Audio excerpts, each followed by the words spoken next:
श्री गुरुपादुकाभ्यां नमः. परमपूज्य स्वामी प्रज्ञानंद लिखित ओंकार स्वरूपा सद्गुरू समर्था या ग्रंथाचं वाचन आपण ऐकत आहोत. आज ऐकूया या ग्रंथातील प्रकरण 2, सापडला मार्ग स्वानंदाचा, याचा भाग 7. संसार प्रपंचाची व्याख्या करताना आपल्याला जाणत्या लोकांनी सांगितलं की घर, दार, बायका, पोरं म्हणजे संसार प्रपंच नव्हे, तर आपल्या अंतरंगात असणाऱ्या इच्छा, वासना, कामना म्हणजे संसार. कोणाशी लढाई चाललेली आहे?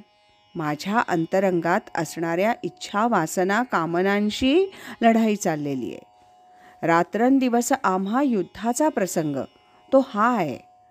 त्या इच्छा, वासना, कामना आम्हाला घायाळ करण्याचा प्रयत्न करतात, सतत विव्हल करण्याचा प्रयत्न करतात. आम्हाला त्यांच्यावर विजय मिळवता येत नाही. आम्ही सतत पराभूतच होत आहोत. या इच्छा, वासना, कामनांवर विजय मिळवायचा असला तर एकच गोष्ट करायला पाहिजे, केली सारासार विचारणा. विवेक जागा करण्याचा प्रयत्न करा.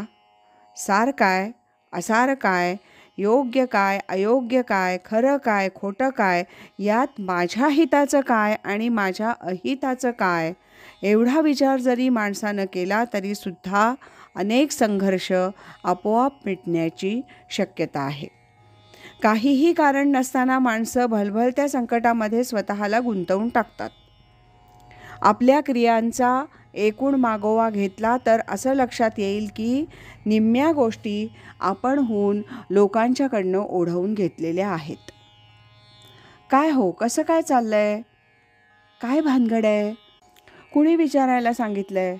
काय भानगड असेल ती जगामध्ये घडू दे, तुझा तिच्याशी संबंध काय? नाही, ते अमकं अमकं असं ऐकलं ते खरं आहे का? आता ते खरं खोटं तुला घेऊन करायचंय काय?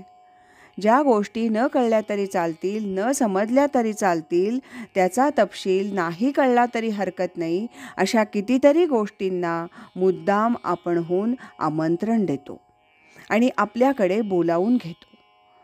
पुन्हा माणसं त्याचंही समर्थन करतात. अहो, 4 लोकात राहायचं म्हणजे हे सगळं करायला नको काय?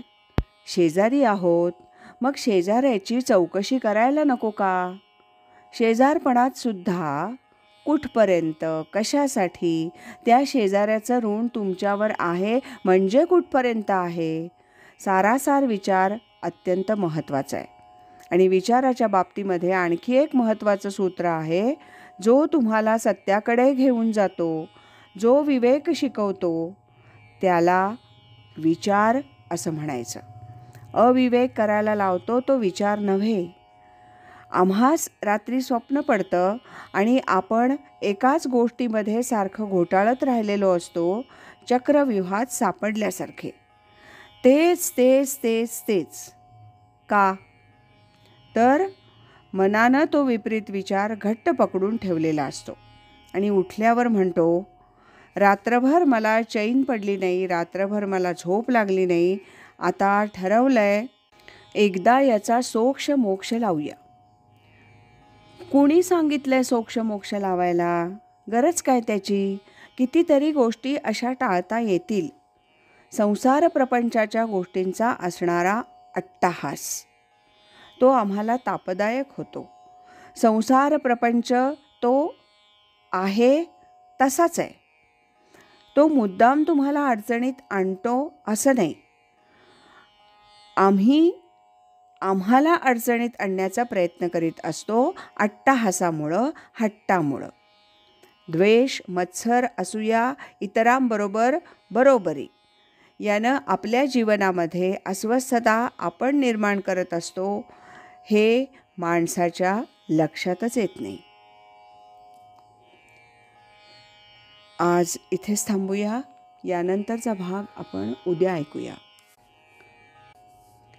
राजाधिराज श्री सद्गुरुनाथ महाराज की जय.